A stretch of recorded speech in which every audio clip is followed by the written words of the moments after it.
Serge Dina Meboura, bonjour et bienvenue dans notre magazine Défis de chez nous. Bonjour.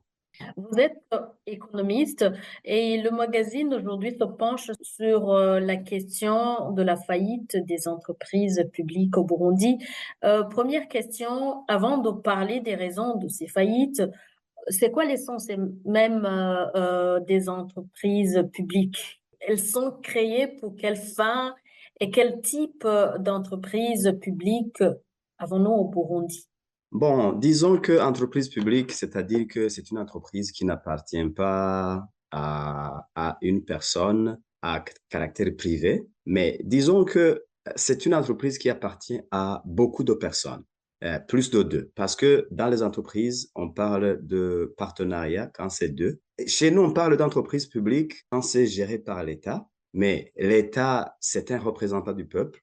C'est-à-dire que cette entreprise appartient à beaucoup de personnes. C'est ce genre d'entreprise où tout le monde, où chaque personne est habilitée à acheter des actions. C'est ça ce que c'est une entreprise publique. Il y a des entreprises qui doivent être publiques parce que ça ne devrait pas juste être là pour des fins d'avoir des profits financiers. Disons par exemple dans l'industrie de servir des gens avec de l'eau.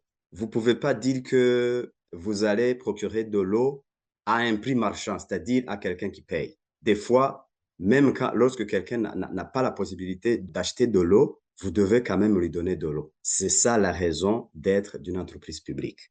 Alors que nous étions un pays jeune, indépendant, on n'avait pas d'entreprise.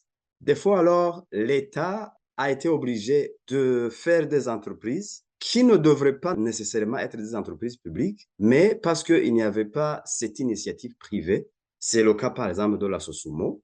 Ce n'est pas l'État nécessairement qui devrait entrer dans le commerce du sucre.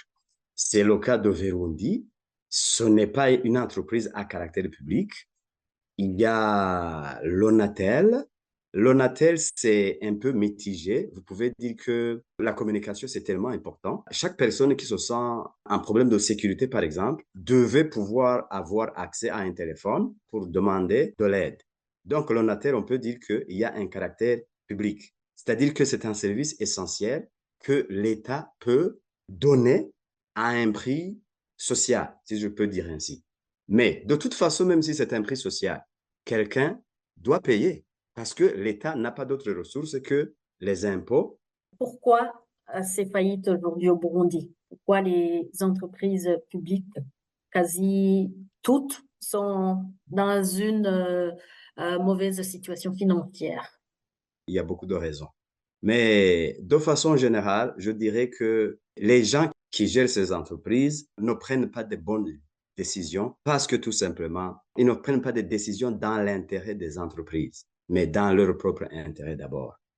Quelles sont les conséquences de cette situation sur le pays, mais aussi du côté de la population qui consomme les services de ces entreprises? Ce sont des conséquences très néfastes parce que, alors que c'est un service essentiel, fournir de l'eau, quand l'État ne peut plus fournir de l'eau, mais c'est la fin de la vie pour les individus. Donc, c'est très grave. Pour les autres secteurs qui ne sont pas à caractère public, comme la Sosumo, bon, il y a une perte purement financière. Nous perdons de l'argent. L'État avait mis un capital qui appartenait à tous les Burundais. Maintenant, je vais aller dans les solutions. Il faut inviter les particuliers à amener du capital, acheter le capital qui appartenait à l'État. L'État ne se désengage pas seulement, mais l'État va vendre ses actions aux Burundais. Les gens vont rembourser l'État qui va encaisser des recettes. Tout le capital qu'il avait mis va lui revenir et l'État maintenant va aussi taxer les dividendes sur les Burundais qui auront fait des bénéfices. On a toujours dit désengagement de l'État. Désengagement de l'État, c'est une solution dans des entreprises parce que l'État est un mauvais gestionnaire.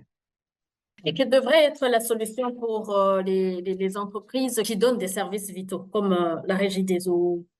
Tout cet argent alors que l'État peut faire des autres entreprises privées, c'est de là que l'État alors peut avoir des fonds pour procurer de l'eau à ces gens-là qui ne peuvent pas acheter de l'eau.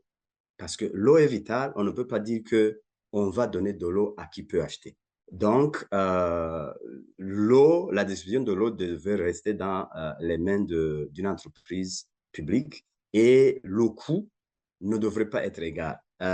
Si vraiment Régie des eaux manque de l'argent, il faut taxer les gens qui sont capables d'acheter de l'eau. Il faut qu'ils payent de l'eau. On ne peut pas dire qu'on connaît le revenu des Burundais parce que les gens ne déclarent pas les impôts convenablement. Mais on peut assumer que qui habite ici a quelques moyens, qui habite ici a quelques moyens. Et puis, il est vraiment facile de faire un tarif pour un tel quartier et un autre tarif pour un tel quartier pour que tout le monde ait de l'eau. Monsieur Serge Dilamé, je vous remercie. Je vous remercie aussi.